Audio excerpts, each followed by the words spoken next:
adverse events from the vaccine. It does cause deaths every year. It causes all the illnesses that measles itself causes, encephalitis and blindness, etc.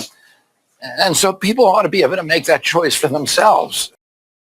People aren't going to be making a good choice for themselves if they hear Robert F. Kennedy Jr. say falsely that measles vaccine causes deaths. It doesn't cause deaths, but it is a live attenuated or weakened virus. And so here's what it can cause. It can cause about 14 days or so after inoculation, a lowering of the platelet cells that circulate in your body that help the blood to clot. You can get this sort of showering of what looks like broken blood vessels that is very short-lived and has no sequelae. And that happens about 1 in 35,000 people that get vaccinated. The vaccine can also cause a low-grade fever and a mild measles rash that lasts for a few days. But that's it. I mean, when RFK Jr. says that measles vaccine kills children every year, especially at a time when this virus is raging through West Texas and now spilling over into New Mexico and Oklahoma, is a disingenuous and frankly harmful thing to say because it scares people unnecessarily. The vaccine wanes about 4.5% per year. So that means older people are essentially unvaccinated. Their immune system is not protected. And it used to be when you and I were kids, everybody got measles. And the measles gave you lifetime protection against measles infection. The vaccine doesn't do that. The vaccine is effective for some people for life, but many people, it wanes. Measles is a long incubation period disease. That means from the time when you're first exposed to the time that you develop symptoms is a fairly long period of time. 10 days, 14 days, sometimes as long as 21 days. So all you need to protect yourself against measles is memory cells that can make antibodies.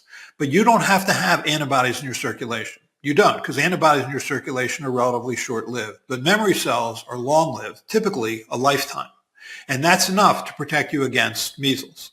Now, the reason you know that memory doesn't fade is we eliminated measles from this country by the year 2000. Gone. If memory faded, that wouldn't have been possible. So he's wrong. Measles immunity doesn't fade.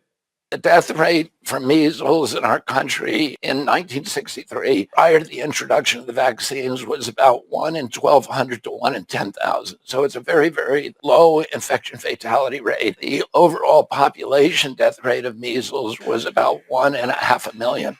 The current mortality rate for measles is around 1 in 1,000, roughly. Prior to the vaccine, say in the early 1900s, more children died of measles than currently. The reason for the drop, the big reason for the drop occurred in the 1940s because we had something in the 1940s that we didn't have before that, which was antibiotics.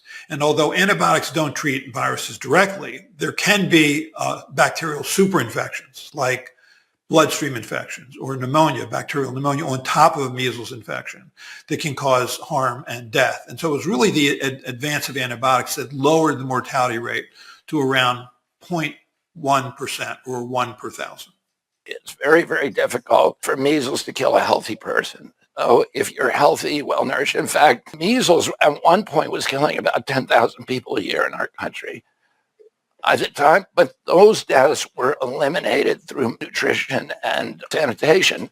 Again, the lowering of the death rate in this country owed almost solely to the development of antibiotics in the 1940s. Had nothing to do with nutrition, had nothing to do with sanitation. Measles virus can certainly kill, and typically does kill, children who are well-nourished. I am a veteran of the 1991 Philadelphia measles epidemic, where there were 1,400 cases and 9 deaths over a period of three months. Every one of those deaths was in healthy children who were well-nourished. The 6-year-old girl in West Texas who recently died of measles was well-nourished, as the doctor who took care of her said. So when he says it's only poorly nourished people who suffer severe or fatal measles, in many ways he's blaming the parent. And that's wrong because measles can kill anybody. The Mennonites have told me and their leaders there's a number of vaccine-injured kids, about a dozen of them in that community. And when I said, I'm going to send CDC, and we have a CDC team arriving today, and I said that to the Mennonites, they said, well, we want them to also look at our vaccine-injured kids and look them in the eye.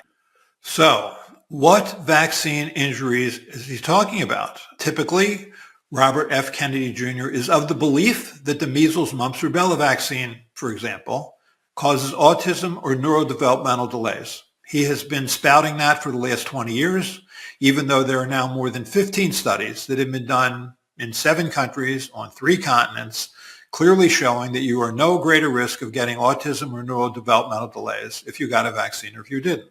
So he makes it up. And what's worse is he goes into a community and continues to stoke fears about measles-containing vaccines, saying that the measles vaccine is short-lived in terms of how long the immunity lasts, saying that measles vaccine causes brain swelling, encephalitis, saying that measles vaccine causes permanent and severe harm. It is an irresponsible thing to do. What he should be doing is he should be going to West Texas and New Mexico and Oklahoma and declaring loudly and clearly, vaccinate your children, because that's the only way to prevent this infection. When he starts talking about things like cod liver oil or butacimide or clarithromycin, it's like the modern day hydroxychloroquine or ivermectin in COVID, which is, it's popular, it's widely used in West Texas, and it is of no value. I went to measles parties when I was a kid. I went to chickenpox party, and I had natural immunity. And there's a lot of studies out there that show that if you actually do get the wild infection, you're protected later. It boosts your immune system later in life against cancers, atopic diseases, cardiac disease, etc. It's not well studied. It ought to be well studied because we ought to understand those relationships. But I would never advise somebody to get sick. While it is true that before there was a measles vaccine or before there was a chickenpox vaccine, if you got either of those 2 diseases as an adult, you were more likely to develop severe pneumonia and hospitalization than if you got those diseases as a child. So it wasn't completely crazy before there was a vaccine to go to those parties. Now, it is completely crazy because we have a vaccine for measles and we have a vaccine for chickenpox, both of which provide you with the immunity that is a consequence of natural infection without having to pay the price of natural infection. The one person or people who were not sitting next to him, for example, were the 500 children who would die every year of measles. Not sitting next to him were the 75 to 100 children who would die every year from chickenpox. So it's called survivor bias. He tells this story proudly because he was someone who survived measles and chickenpox, but not everybody did. Now we don't have to worry about measles parties or chickenpox parties because we have vaccines that can induce immunity that's protective without having to pay the price of that immunity.